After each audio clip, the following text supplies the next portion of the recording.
Gimbal सोबत आम्ही हे आणलेलं आहे, कारण हे बी भरपूर महत्वाचं आहे. कारण आवाज स्पष्ट येण्यासाठी आणि व्हिडिओ काढायचं म्हटलं की आवाज स्पष्ट पाहिजे. तर ब्लॉग मोठा ब्लॉग बनवायचे म्हणल्यावर तर खूपच महत्वाचं आहे. बघा आपण काय आणलं बघू आता.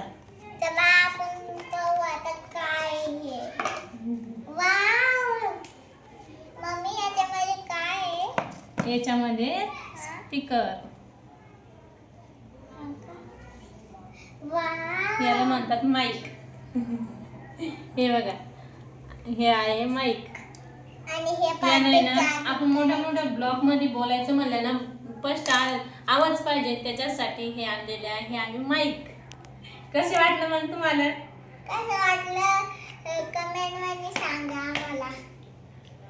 लवकरात लवकर आपल्या ब्लॉग वरती जा आणि आपण आणलेलं साहित्य, कारण यूट्यूब चॅनल काय DN हिंगोलीकर हे यूट्यूब चॅनल आहे आपलं, त्याच्यावरती नक्की जा आणि बघा. मग आता ह्या